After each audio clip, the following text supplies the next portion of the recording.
Olá pessoal, tudo bem com vocês? Estamos aqui para mais um vídeo do nosso canal Resenha Teológica e no vídeo de hoje nós vamos falar sobre lançamento. Vamos falar sobre esse incrível lançamento de Edições Vida Nova, o pensamento do Antigo Oriente Próximo e o Antigo Testamento, escrito aí por John Walton.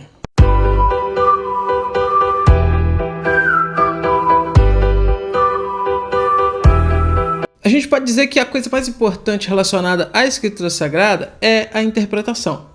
Ou seja, você precisa ter uma boa interpretação da Escritura Sagrada para você, obviamente, entender o que o texto está dizendo. A gente esbarra em algumas questões que dificultam um pouco a interpretação de alguns textos, dado o distanciamento que nós estamos, tanto distanciamento cultural, distanciamento linguístico, distanciamento temporal, distanciamento autoral e por aí vai. Ou seja, nós estamos distantes, a nossa cultura ocidental é diferente da cultura onde os textos bíblicos foram produzidos, o tempo também, nós estamos aí pensando no Novo Testamento, aproximadamente 2000 anos de distância da época em que esses textos foram produzidos. Quando a gente vai pensar então no Antigo Testamento, a gente tem que pensar então numa distância muito maior. Autoral também, os autores não estão mais aí, não tem como então a gente entrar em contato para tirar dúvidas. E principalmente distanciamento cultural. A nossa cultura ocidental é totalmente diferente e a própria cultura do Oriente, ou seja, dessa região, Antigo Oriente Próximo, corresponde aí às regiões de Egito, Israel, Síria, Líbano, Turquia, Irã, Iraque, né? Isso hoje, né? São os nomes dessas regiões hoje. Mesmo essas regiões, então, elas estão totalmente distantes da cultura que havia lá na época em que esses textos da Escritura Sagrada foram produzidos. Então veja, o que a gente faz? Como que a gente faz, né? A gente, então, se vale da obra, então, de estudiosos, de pesquisadores, de pessoas, então, que se empenham aí em tentar, por meio da arqueologia, reconstruir, reviver, trazer para nós, então, textos, narrativas que nos façam, então, aprender e nos aproximarmos um pouco mais dessa cultura, para aí sim termos uma boa interpretação do texto sagrado. É isso o que esse livro aqui, então, se propõe a fazer.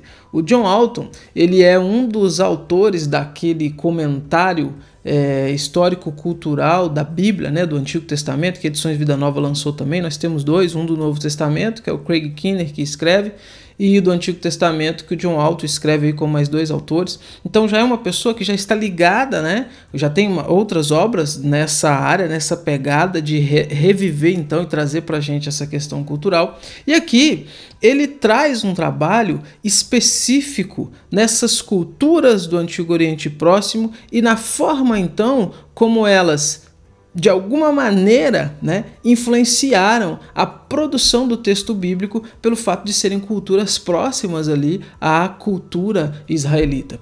E ele vai partir então da ideia e da investigação, que é muito comum ali a partir do finalzinho do século XVIII, século XIX, que é a ideia dos estudos de textos comparados, né, onde então os estudos sobre o Egito, sobre a Síria antiga, a arqueologia, né, foi revivendo esses conceitos, essas culturas, e foi colocando então em xeque, em certo sentido, algumas coisas que nós temos na Escritura Sagrada, tentando dizer, por exemplo, que muito do que se tem no Antigo Testamento são cópias dessas culturas. E a ideia dele é mostrar o que nós temos na cultura hebraica do Antigo Testamento que é semelhante a essas outras culturas pagãs, vamos dizer assim, e o que nós temos nas culturas do Antigo Testamento que, apesar de semelhantes, elas são exclusivas. Quais que são os pontos aí específicos que Israel tem, que a cultura israelita bíblica do Antigo Testamento tem, que vai diferenciar então ela dessas culturas antigas. E é um trabalho formidável.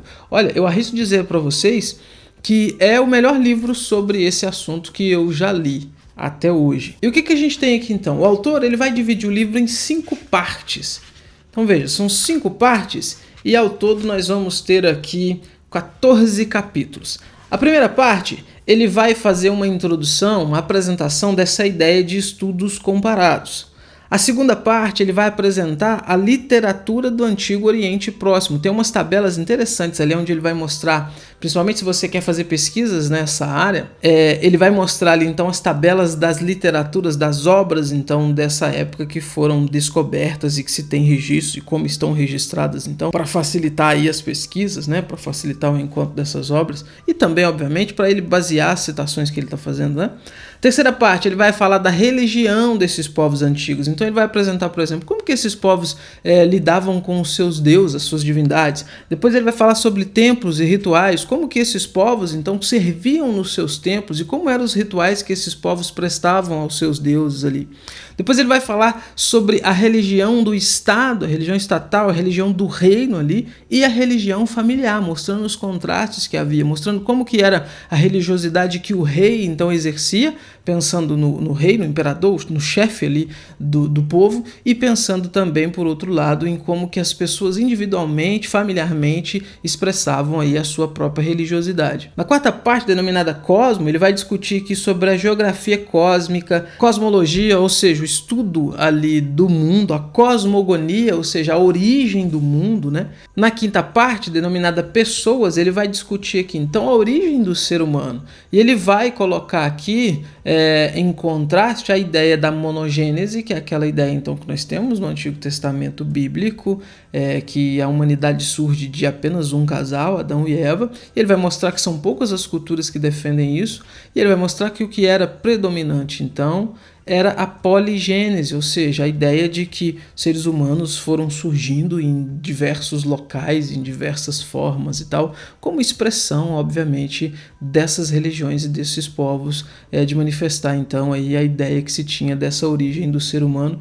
E ele fecha então apresentando aqui um apêndice que eu achei muito interessante aqui na página 361, denominado deuses individuais. Olha só, vou tentar mostrar para vocês aí, se a luz deixar.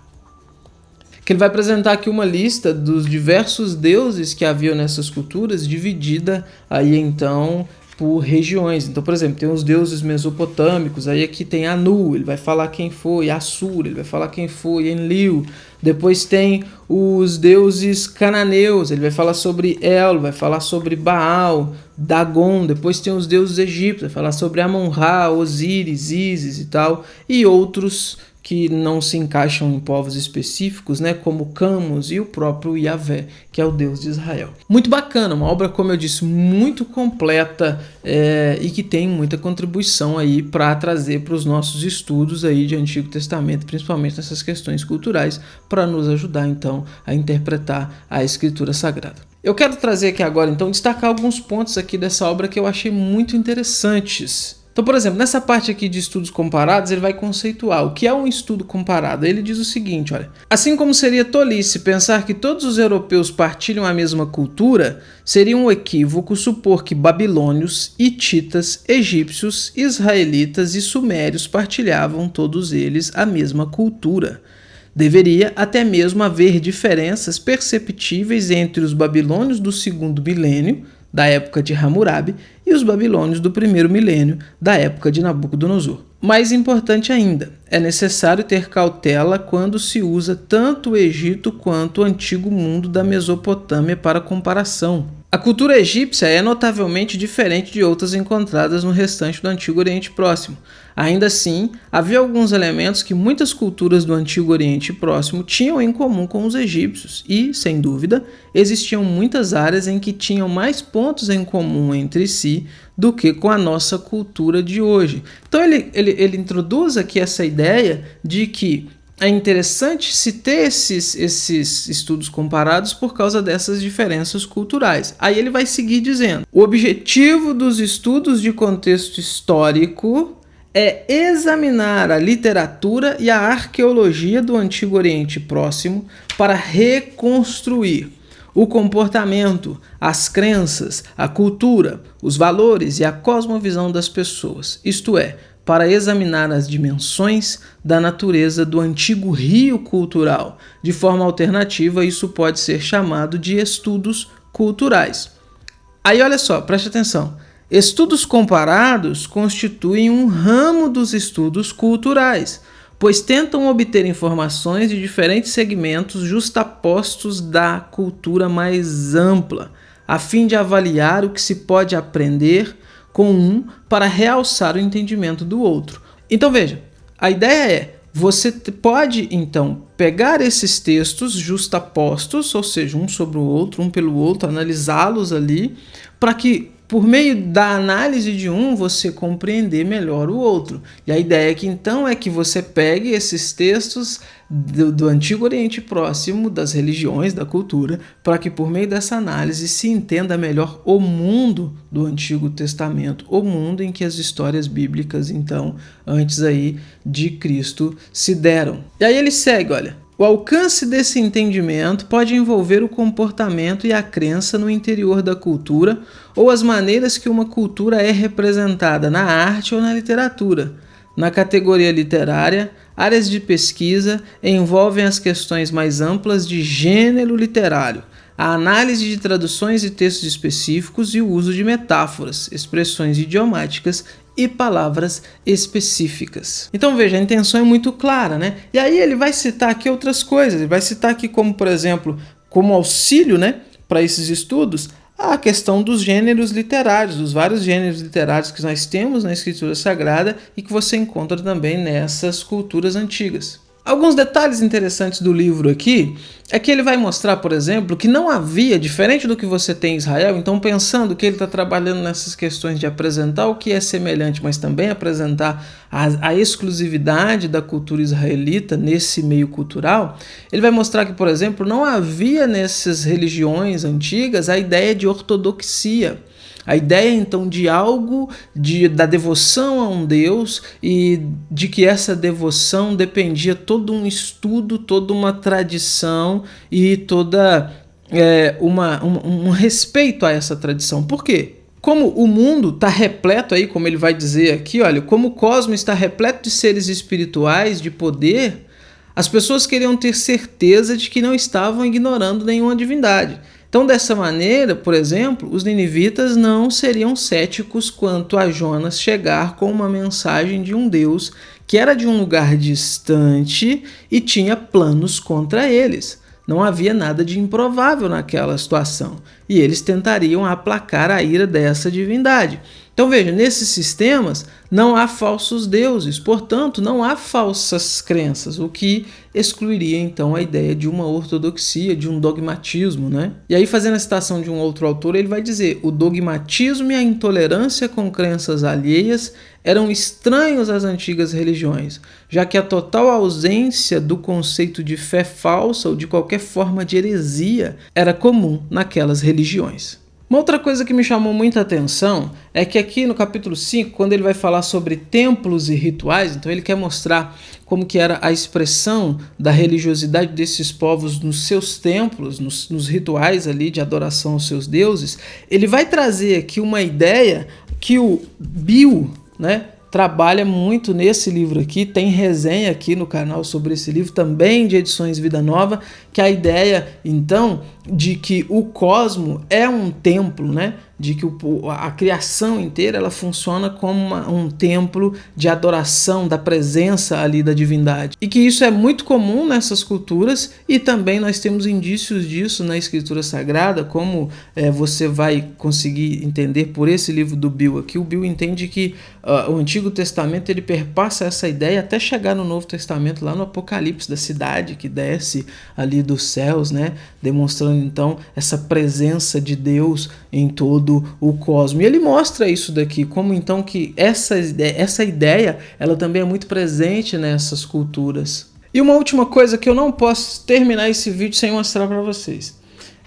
Ele trabalha aqui no livro com várias imagens, então você tem muitas figuras aqui representando coisas que ele está demonstrando, estelas, imagem de deuses, imagens de templos e tal. Você tem também diversas tabelas aqui de literaturas, então, desse Antigo Oriente, e você tem também diversos quadros de análise de textos, comparando aqui toda aquela ideia que ele apresentou, então, que era cultural no Antigo Oriente Próximo, com o que a Bíblia fala a respeito daquilo, ou com o que a Bíblia fala que tem a semelhança com aquilo. Então, por exemplo, capítulo 6, Capítulo 6 aqui.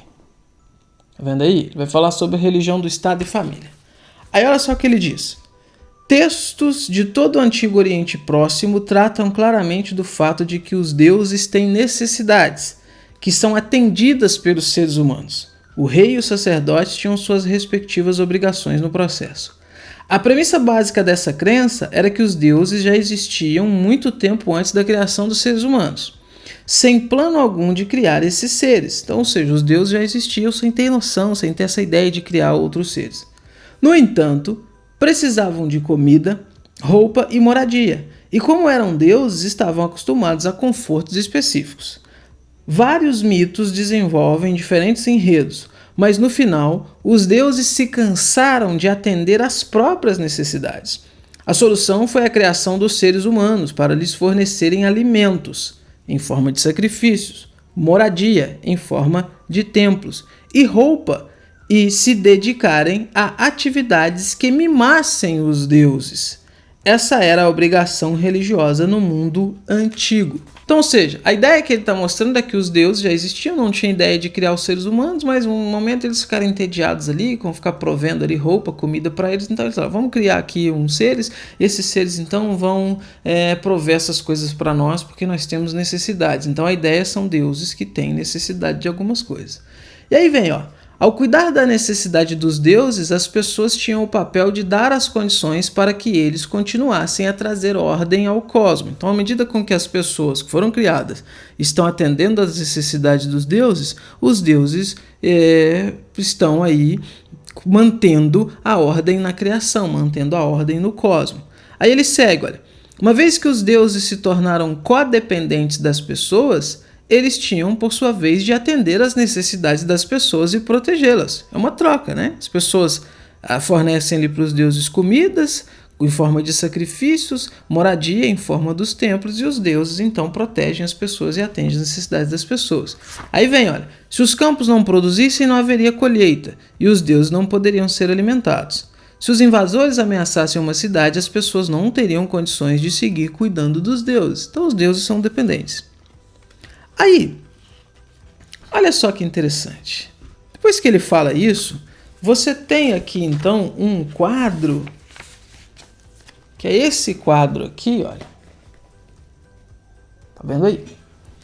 Que tá assim, olha, análise comparativa, religião estatal em Israel.